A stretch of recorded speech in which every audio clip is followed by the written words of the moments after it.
All right. You set the timer? Yeah, let me get the timer on. Okay, we are back today, this morning, getting started with our reading, picking up where we left off yesterday. All right. So as you can see at the end of chapter 26 and verse 46 in the book of Levi, we are now closing out another explaining another chapter, right? Another revision, right? And when I say revision, he's not changing the laws. No. What he's doing is refining, another refinement of another layer of law. So you'll find that there's layers and layers of refinement. So here we are closing out another one, and we start now in chapter 27. So we've read this law a few times now, and he's just adding a layer of refinement and another layer of refinement because you can't get it on the first go. Right. Let me ask you, they say it's 613 laws. Well, Is that 613, there's 613 precepts. okay? 613 Okay. precepts. But the law has within itself 49 layers of refinement.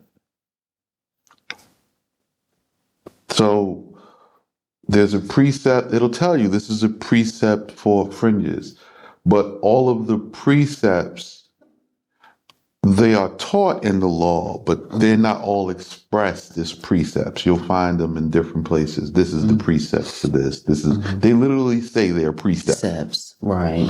Okay? You don't have to make them a precept. So you have to understand if it says this is the judgment for this is the thinking behind this. And this is how you should think when you see this. A statute is a process of going about doing things. All right? Yes. It's a process. And order is like the sequence, a way. It's an order, right? And so when you have a precept, this is like something that's traditionally done. This is the precept, like when you're talking about the precept of fringes, right? When you're talking about the emulation of the Pascha sacrifice, this is a precept. It's something that's done in just a traditional way of doing things, and it has a meaning behind it, right? Even the tefillin, right? So I wear my tefillin 6 days a week, right? My tefillin. There is a precept for this, okay? And this is the adornings of a man. So I wear it, my sons wear it, and it's passed on from generation to generation. This is what a tefillin is. It has a meaning behind it. And my children, they tend to ask about it because I don't talk about it like every day. Right. It's something I put on 6 days out of the week. And, my young children, they will come up and say, Daddy, where's the tefillin at? Like, what's this?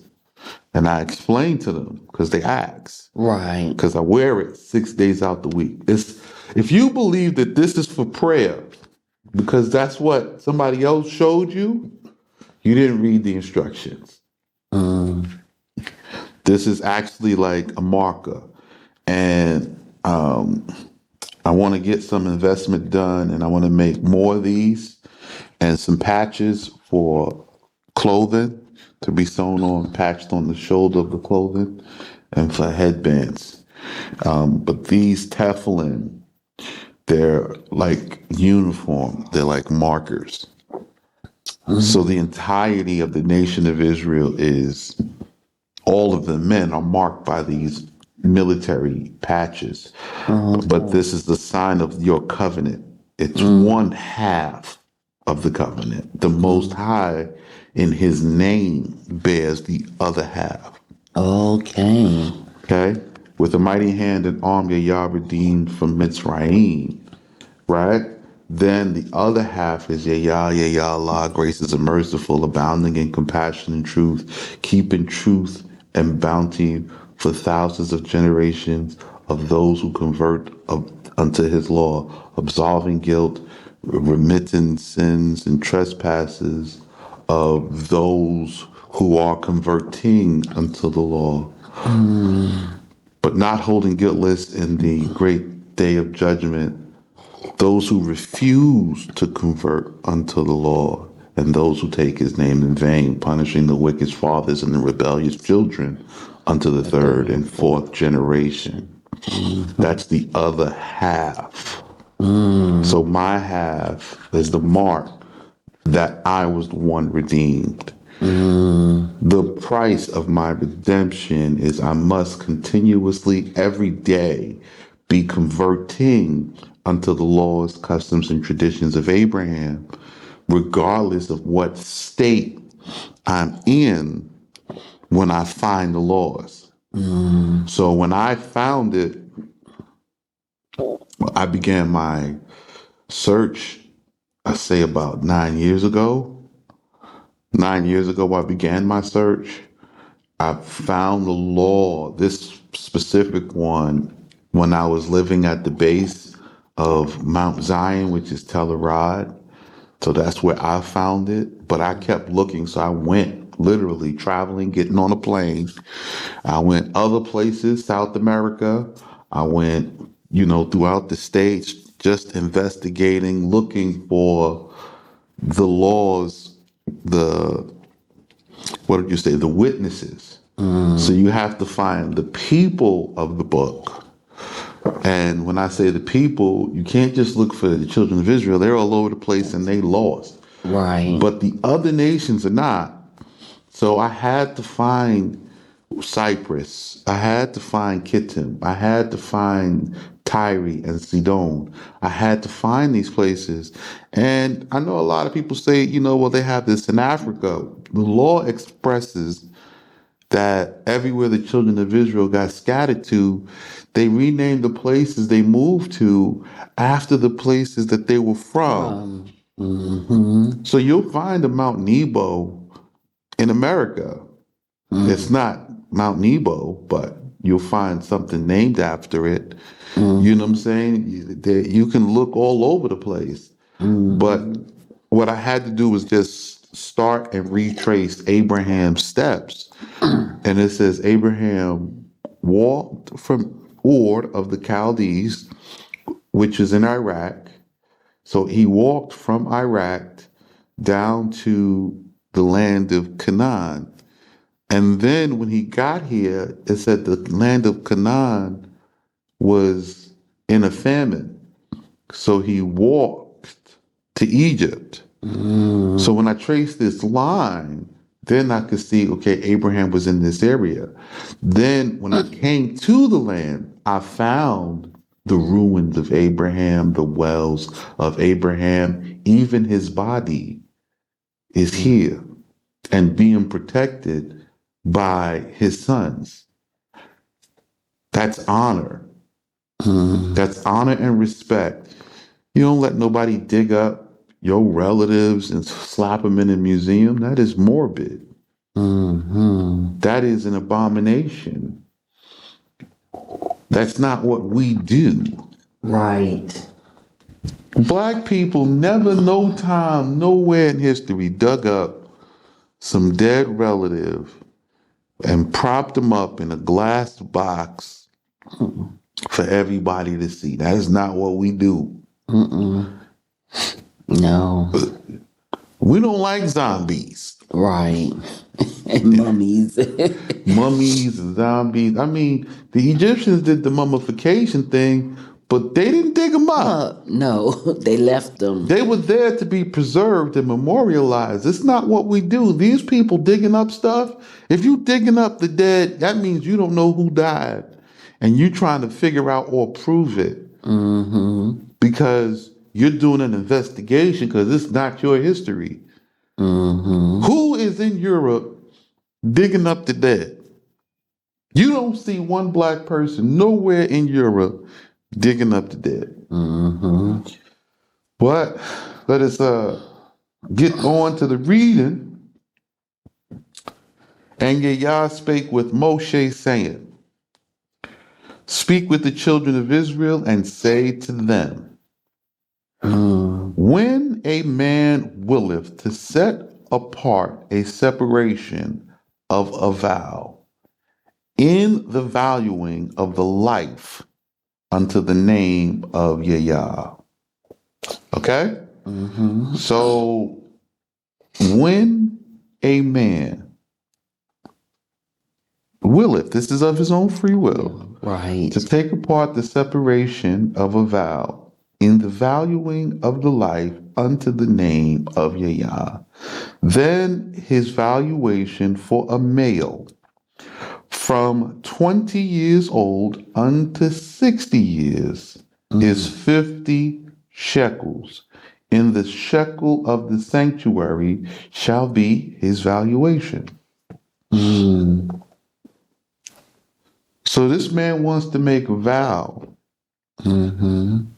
He have to bring 50 shekels of silver. Okay? Okay, silver. This is silver. We're talking about silver now. So you have to bring 50 shekels of silver in the shekel of the sanctuary according to the weighted value that's kept in the sanctuary. So we have what a weighted value of a shekel is here in the sanctuary. For us, we've marked it at 5 grams. Okay? But if for a female, his valuation shall be 30 shekels. If it be a child from 5 years until 20 years, his estimation for a male shall be 20 shekels, and for a female, 10 shekels. So let's talk about this. When they made the consecration and the vow for Samson, and that he would be in a certain path and in a certain way, and they placed this vow on him, since he was a child and the male, they only had to bring 20 shekels. This was their offering to the Most High. They placed it in the temple, and he was vowed in a certain way to become a judge, to become this is the valuation. And that's for Samson specifically. But for a child of a month old until 5 years old, his estimation for a male shall be 5 shekels. So the younger you could see the child is, you could tell what it was given for the vow. And for a female, 3 silver shekels. See, silver. Yes. It says right there silver, right? Yes, it does. Okay, see? Moreover, for a man of 60 years and upwards, his estimation shall be 15 shekels, and for a female, 10 shekels. So this is given when you're dedicating your life to the service. Okay. So what you have to, I'm dedicating the life until the service. This is my offering, and there is this given. Okay? This is silver. When a person is over the age of 60, why does his valuation diminish? Because he's old. Yes. When he is younger and stronger, he will have more time. He will have more strength. He will be more participatory. He is young. Yeah, because with Hannah, when she took Samuel as a child to Eli, this is what She had to bring. Now, when she went, so let's take Samuel. So she prayed for Samuel. This is Eli talking, right? And Eli, people don't know, it's Pinhas, but so this is Eli, and Eli says, "Hey, the thing you pray for, the Most High will grant it to you. I pray the Most High grant to you." So now she gets Eli and gives birth to him. Okay? To Samuel. Okay. He said, "Bring him back when he is 2." Okay? So she brings him back when he's 2. She has to bring the valuation. So how much did she bring for Samuel at the age of 2? Okay, Seba. Okay, so she had to bring 20 shekels. And if be a child from, that's for 5 years. So she had to bring 5 shekels of silver. Okay, a month old until 5 years. Yes, I see. So she said, bring him back when he's 2 after he is weaned. So now she brings Samuel to dedicate him to become a priest into the priesthood. Wow. Right? So Elkanah was a Levite. Samuel is the son of a Levite. And she wants to commission Samuel to become a priest and serve in the temple. Wow. She brings him 5 shekels of silver. And now this is his vow. This child is consecrated from her, separated, and consecrated to come in to learn the orders of the priesthood. He is set apart for this purpose until all of his days. Samuel. Okay? So now the same thing. So you say, this is a firstborn or chosen son. The valuation. One of your sons is coming into the service somehow. Right. No. Every family, every household have to have some type of order, some type of leadership. So one of the sons has to come in. He brings this with him because he's swearing. This is a vow, his oath, and his contribution, because he is swearing to uphold the laws, customs, traditions in this way. Okay? But if he be too poor for such a rate of his estimation, he shall stand before the priest, and the priest shall make an estimation for him according to the ability of his hand, so shall the priest estimate for him. Okay? Wow. So even if you are poor, okay, we take this because you poor. Doesn't mean that you're not denied because you don't have it. You know what I'm saying? You're not denied because you don't have it. Right. Okay?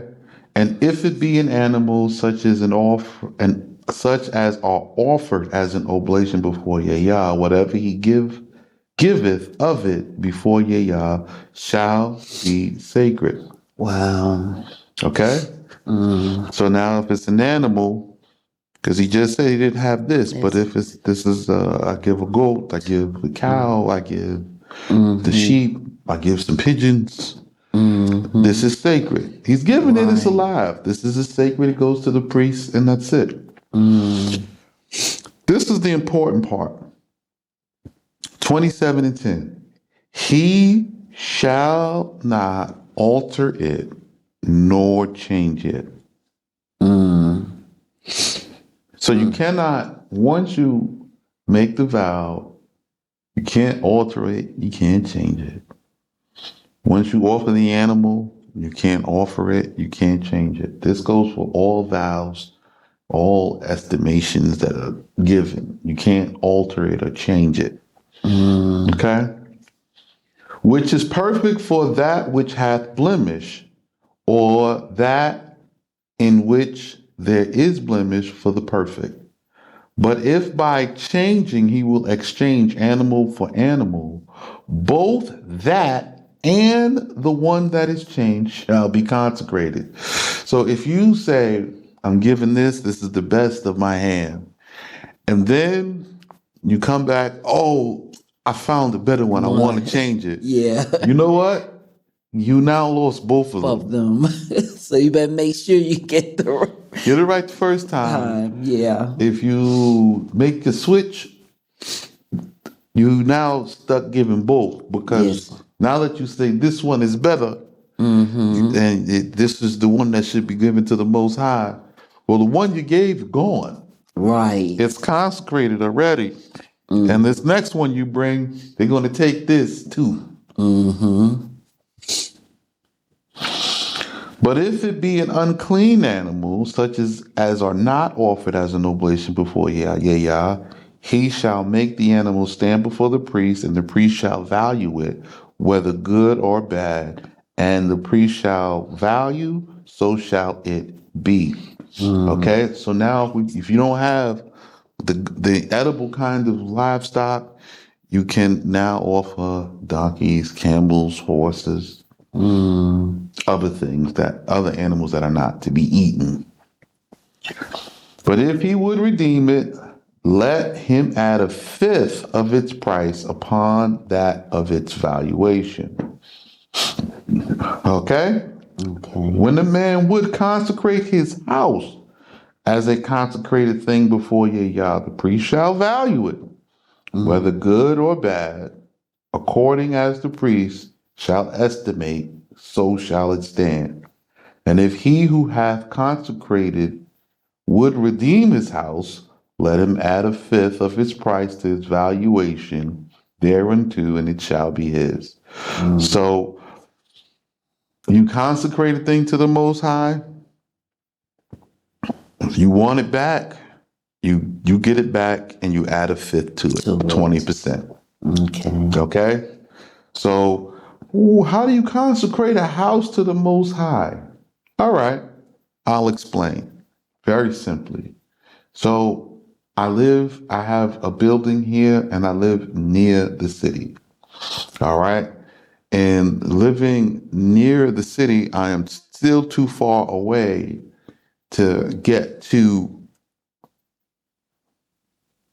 the house of prayer. Mm-hmm. Okay, so I want a priest to live with me.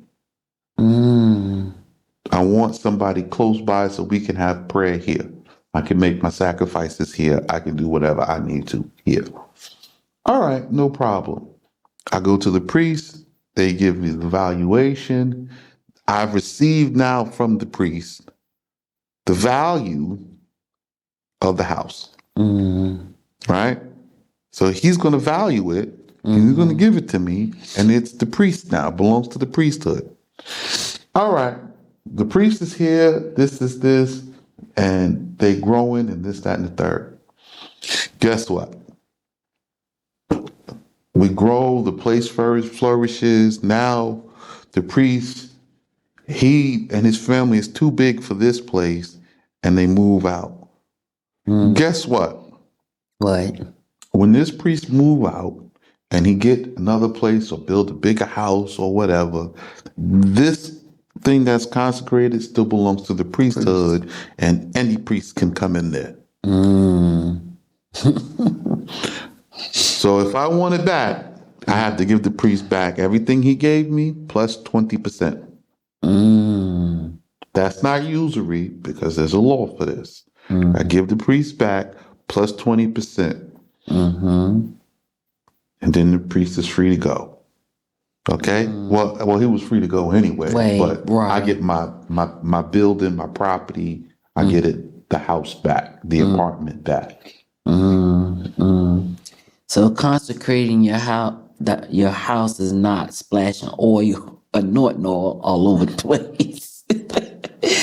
Oh, the things we have done. Oh, Father, forgive us.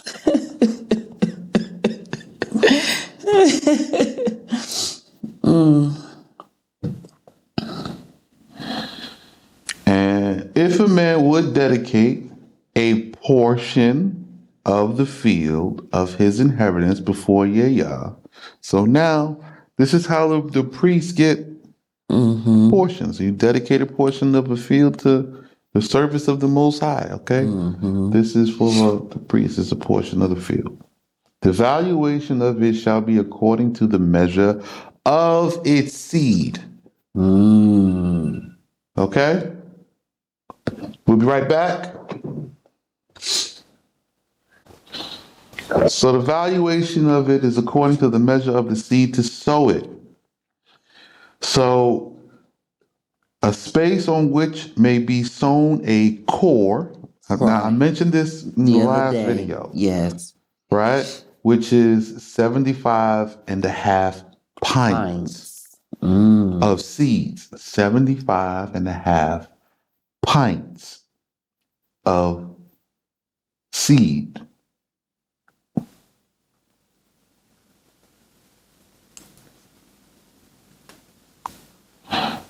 That's what a core is. So I told you we'll get into these weights and measures here slowly. Here in a minute.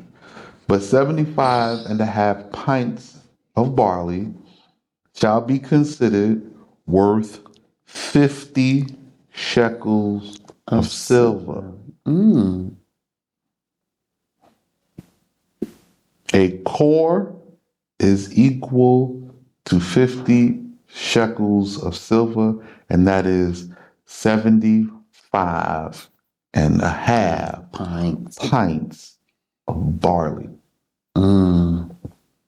So now you have a base measure of what 50 shekels of silver is. If he will dedicate the ground from the year of Jubilee, it shall stand according to its valuation. Okay? But if he will dedicate his field after the Jubilee, the priest shall compute with him the sum of money according to the proportion of years that remain to the next Jubilee, and shall abate it. And that word abate means to become smaller. Okay? And shall abate it from the valuation. Okay? So 75 and a half pints of barley. Right? And that's per year from Jubilee to Jubilee. So you're going to get 42. Why? You don't count the years of rest. Nobody's sowing or reaping. Nobody's doing nothing with the land. The land is resting. So 42. And if he would redeem the field that he had consecrated him, let him add 1/5 of the money upon its valued price, and it shall be confirmed to him. So remember, I told you, I said, we keep reading the law and there's refinements. Yes. So in the last few chapters, I've gone over the overview of these valuations and the Jubilee and the law of redemption, and how if it's a core, you're going to give him a core every year. Right? So if you're going to let him have it for a week, which is 7 years, okay, he's going to give you 6 cores. Because he's going to use it until the year of remission, and the year of remission is going to return back to him, but he cannot use it. Right. And then he'll start back on the first year. So he pays you 6 cores. Now the question, can he pay you the 6 cores in 1 core a year? Or does he pay you the 6 cores all at once?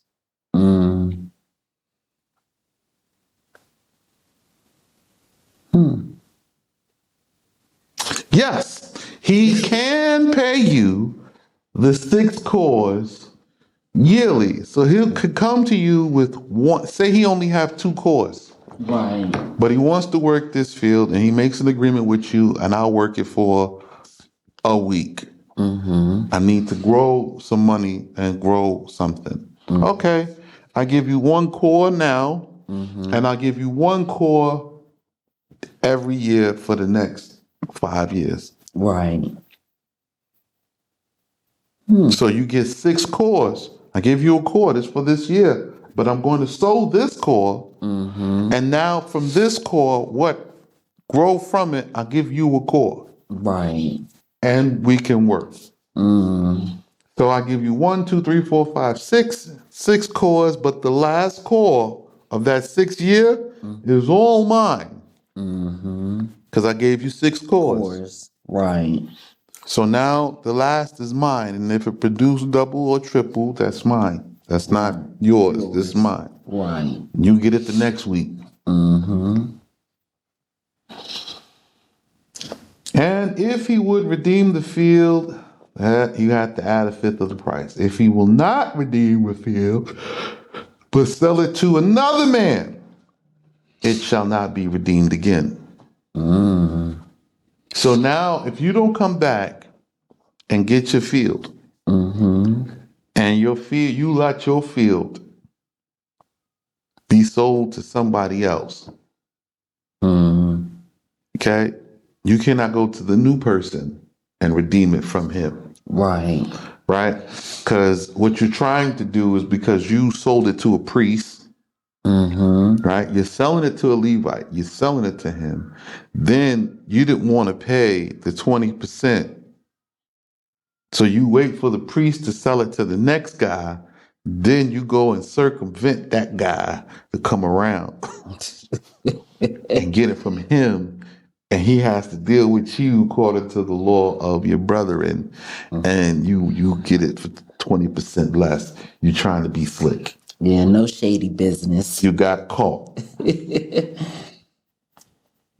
All right. The field, when it goeth out at the Jubela, shall be sacred before Yah, as a field separated for the priest. It shall be his inheritance. So if you don't go and get it from the priest, right? This is just a working field, right? It's just a piece of land, and the priest is growing on it, and he got it from you. You didn't want to redeem it. Now the priest he sold it to another guy, but when the Jubilee comes, it don't go back to you. It goes right back to the priest.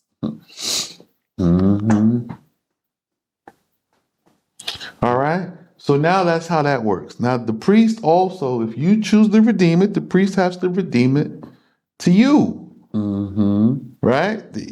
But you gave it to the priest, you sold it to the priest, and the priest, he wants to stay with you. And this is important. And you see this only with the priesthood. Right. You know why? He don't have no land. Right. So when it says that the priest did not receive an inheritance, that means he did not receive land. Right, he have no country. Free. Everybody else has a country, and they have land by inheritance. Right? So if you want the priest with you, near you, in your village, you need a masjid, you wanted this, you wanted that, you don't want to walk far or travel far, there is a benefit to having a priest near you. Right?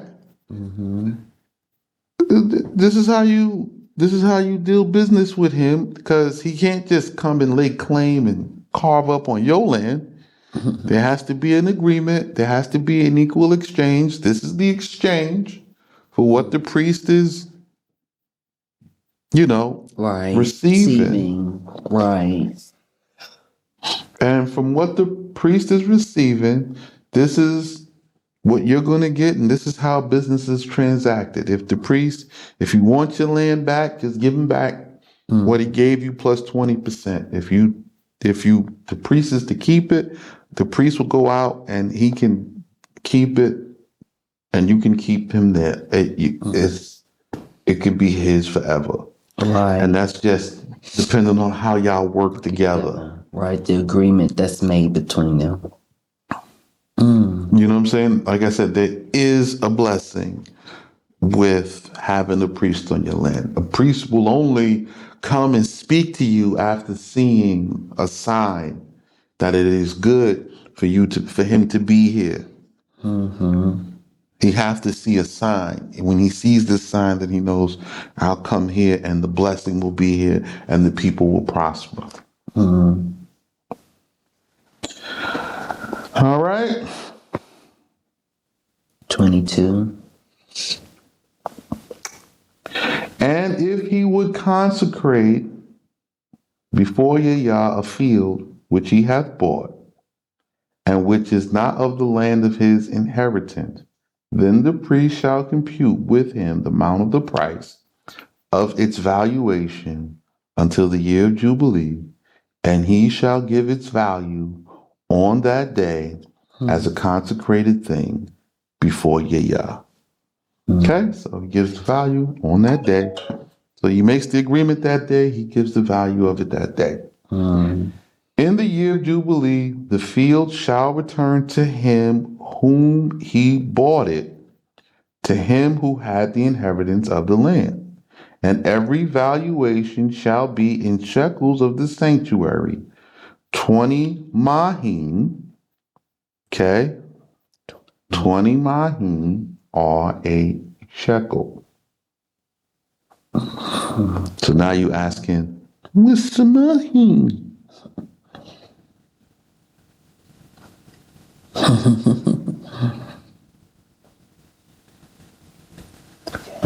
20 mahim. 20 mahim are a shekel. We'll get into 20 mahim slowly.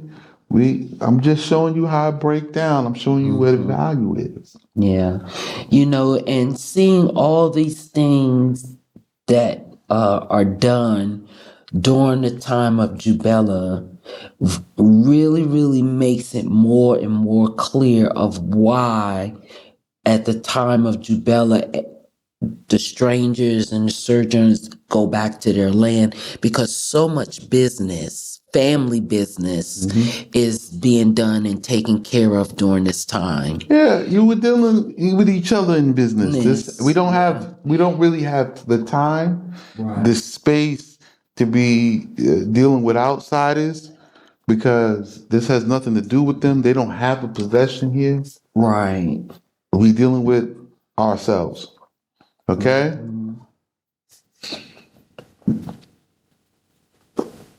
So a mahim, for those who wanted to know, is 3 carob seeds. 3 carrot seeds. 3 carob seeds. 3 carob seeds is 1 mahim.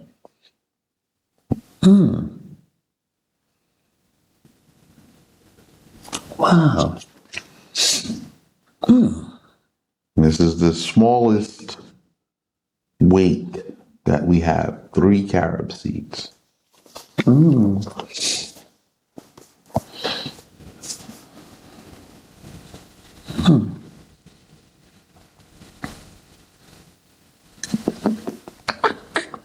26. Moreover, the firstling among cattle, which is separated to the name of Yahweh, whether ox or lamb, a man cannot separate as a votive gift. Okay, so understand, a firstling among your cattle, right? Which is appointed to be separated before Yah. You cannot pretend that this is a free will offering or a gift. Oh. Because it already belongeth to the name of Yah. Okay. Okay? And if it be an unclean animal, then it shall be redeemed according to its valuation, and add 1/5 of the price to it. But if he will not redeem it, then it shall be sold at the price of its valuation. Nevertheless, no devoted thing which a man shall separate before Yah of anything that is his, of man or beast, or of his inheritance, shall be sold or redeemed. Every devoted separation is most sacred before Yah. Every separation which shall be separated of a man shall not be redeemed with money, but with burnt offerings and with sanctified victims and with supplications for mercy before Yah, because such are put to death. So if you play around with these sacred things, these offerings and these gifts and this and that and the third, it will lead you to be put to death. This is what happened and how we got kicked out of the land. It became a stock market, a stock exchange. The weights and measures and valuations began to fluctuate and become unstable. It became a fiat currency. It's a problem. You know, I'm just telling you, like, this is really a problem. And now you're seeing it today, and the dollar's getting ready to die because of this. It causes wars and fights and contritions. It causes people to do evil things and become evil. Okay? Moving on, verse 30. And all the tithe of the land, of the seed of the ground, or of the fruit of the trees, is Yah's and is most sacred before Yah. So it makes it very clear what the tithe of the land is food. It's of the seed that you put in the ground, 1/10 of it, and of the seed and the fruit of the trees, 1/10 of this. This belongs to the Most High. Ain't got nothing to do with you. It's none of your business. It's not a gift. This has to be given. This is the Most High's tax and it's given to the priest. So what? Okay? 10%. That's it. But if a man will redeem any part of his tithe, he shall add a fifth part of its value thereunto. So again, say of what you grew, you need it, right? You need it because this is food now. So if I give you this, I kind of need this 10th to get the seeds to plant and to sow and for whatever. All right, no problem. You give the value of what that tithe is in silver plus 20%. So you can buy out or buy back your tithe of your food because you need it to eat and give the value of the money. Okay? So it's 20%, a fifth. So it's the value of it plus 20%. Okay. But if a man will redeem, I did that already, and every tithe of oxen and sheep, whatever passes under the tithing rod, the 10th shall be consecrated before Yah. He shall not scrutinize between the good and the bad, nor exchange it. A tithing rod? Yeah, tithing rod. What's a tithing rod? Okay, so from what is consecrated before the Most High, every master, okay, have a staff. Okay? And what he's doing is he's counting, right? And every 10th thing, he passed it under this staff, and it is a tithe. This is a tithing rod. It's a stick. Okay? This is why you have a staff. It's It don't have to be a big, shepherd staff. It can be a little stick. This is what when you see the scepter of the king, this really a tithing rod. It's about separating the Most High's portion for us. I don't know about nobody else. I ain't asking about, you Britons and you Europeanized folk. We have a tithing rod. Every man have a scepter, and it's to separate what belongs to the Most High. So 1, 2, 3, 4, 5, 6, 7, 8, 9, 10. This right here, just take this to the priest, and you wave your wad. Take this, wave it over it. Take this to the priest. Okay, 1, 2, 3, 4, 5, 10, 9, 10. Take this right here. Take it to the priest. That's it. Okay.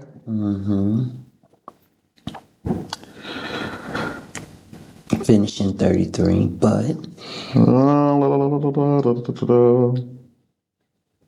but if changing, he will exchange it. Okay, wait, this and bad. He shall not scrutinize between the good and the bad, nor exchange it. But if changing, he will exchange it, both it and that for which it is exchanged shall be sacred and not be redeemed. So I want you to understand, of all that you give to the sanctuary, there is no exchange for it.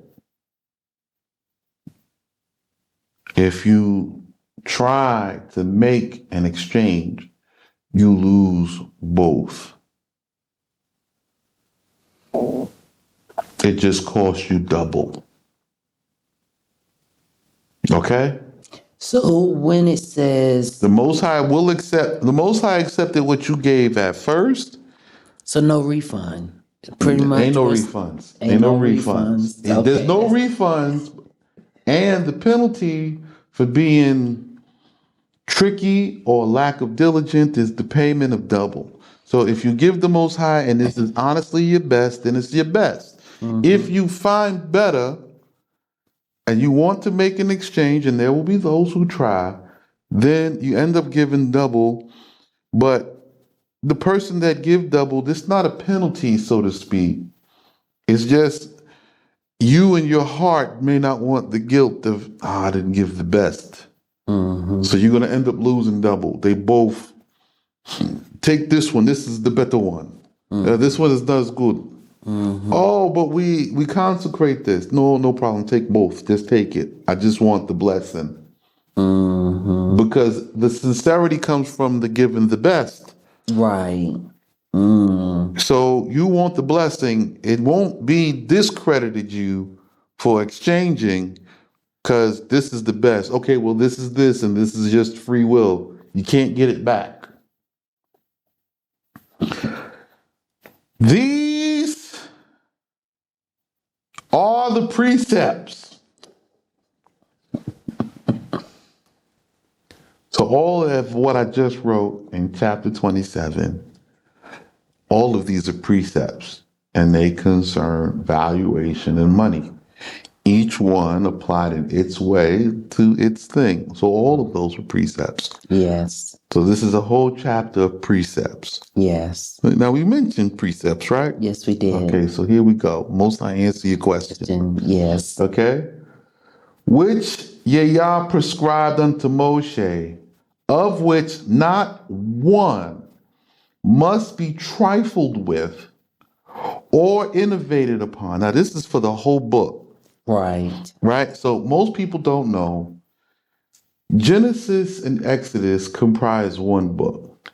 And the book of Leviticus is a witness to it. Okay? So all of this is all together. This is now two books. None of this can be trifled with.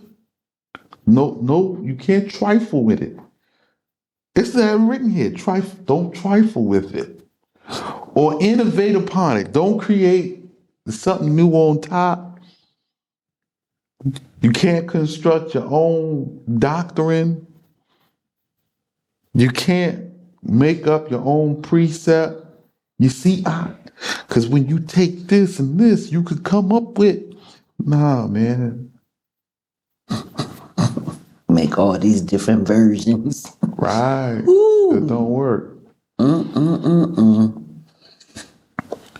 These are the precepts which it cannot be innovated upon or trifled with. And he prescribed them to be shown unto the children of Israel at Mount Sinai. And we closed out with the last part of the Levite birthright. Well, now we're going to get into Ben Midbar. What happened in the desert, how the Most High took the large number that came out and reduced it to the number he really wanted, the people he really wanted. That's what he's getting ready to do to us right now. I done read all this, and I'm closing out the completion of the book of the Lord with its refinements. I told you it was refined. Now we're going to refine it again, and we're going to see the refinement of the numbers. Yeah. How the Most High got down from what he had down to the numbers. Yeah, because though he bought them all out, he didn't want them all. He got rid of all. He got a good number. He going to do it again. He don't want all y'all. I tried to help you. You had a choice. Well, we're going to get down to reducing the numbers. See y'all tomorrow. One step, one step. One.